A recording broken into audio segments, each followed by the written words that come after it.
Hey, what's going on, guys?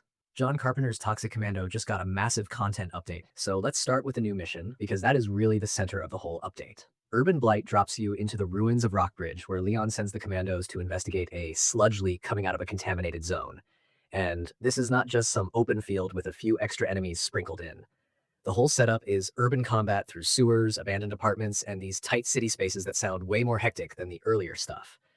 You are moving floor by floor, like pushing through narrow routes and picking up weapons, vehicles, and gear as you go. That already makes it sound like a mission built for chaos, but in a more controlled, nasty kind of way, where you are always fighting for space and every room can turn into a problem fast. And then there is the new enemy, the Hornet, which might be the part of this update that changes how every mission feels. This thing is airborne, it fires projectiles, it can dodge incoming attacks, and if it gets close enough, it can grab a player, haul them way up into the sky, and drop them from a height that is basically a death sentence. That is the kind of enemy that instantly becomes everyone's top priority the second it appears, because nobody wants to be the one getting snatched, while the rest of the squad is still figuring out where it went. What I like about this edition is that it is not just another tough target with more health. It changes your awareness in a real way, because now the fight is not only on the ground.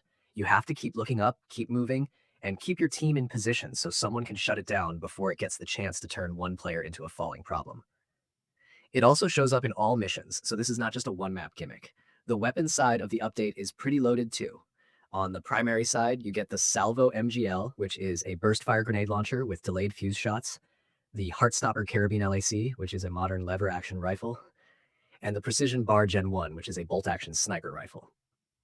Then there is the Thundershot OEP for secondary, an experimental energy pistol that hits with charged shots but burns through the whole magazine, which feels like one of those weapons you pull out when you want a real payoff instead of steady fire. The heavy slot gets the Obsidian OEP, a beam weapon inspired by the enemy blaster, and the melee slot gets Sludgebane, which is one of the more interesting weapons in the update because it actually applies sludge contamination to the wielder and deals bonus damage once that contamination gets maxed out. That is a weird risk-reward setup, but weird in a good way because it gives melee players something that feels dangerous and deliberate instead of just swinging a stick and hoping for the best. Vehicles also got a nice shakeup. The Thrasher APC can unleash a fire volley inside a selected radius, which sounds great when you need to clear a pile of enemies fast, but it can also damage teammates, so you definitely do not want someone firing that thing while everybody is packed too close together. That alone should create some funny and painful squad moments.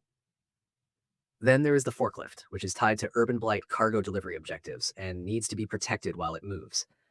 That is a nice change of pace, because it is not just about driving something from point A to point B. It becomes a moving objective that your team has to babysit while the map keeps throwing pressure at you. Outside the combat stuff, this update really leans into progression and personalization. There are new weapon skins, patterns, tints, charms, character texture skins, geoskins, headgear, vehicle patterns, graffiti, light colors, honk sounds, profile titles, profile icons, vehicle displays, character gloves, nameplates, icon borders, and nickname emojis. That is a ridiculous amount of cosmetic variety, and it makes the update feel a lot broader than just one mission and a few guns. On top of that, Leon's assignments now sit in the hub through a dedicated challenge terminal, with tasks like special target kills, speed goals, resource gathering, and team objectives.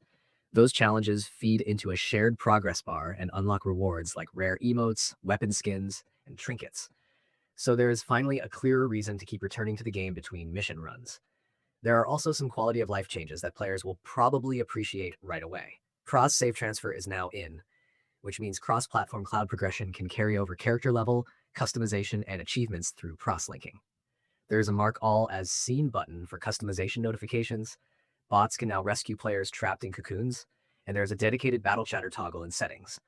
The update also adds new battle chatter reactions, more dialogue around the Ionic Destabilizer mission device, new sounds for the fresh content, better cinematic audio, improved melee sound feedback, and overall polish on the audio side. And of course, there are still a couple known issues being tracked, including a launch crash on some GTX 1000 series NVIDIA cards, and a possible bug in Urban Blight where the first Steam Gazer valve can become inaccessible if players move too fast. There were also some changes since the public test server, like clearer wording for the first quest and bonus equipment objective, added 3D hints for mutated sludge, extra notifications during the final canal cart sequence, and more enemy pressure in the first half of the map. Overall, this feels like the kind of update that touches nearly every part of the game.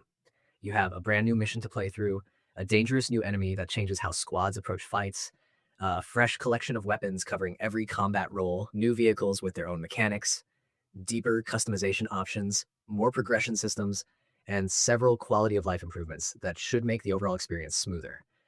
For players who have been waiting for a reason to jump back into Toxic Commando, there's definitely a lot more to explore now than there was before.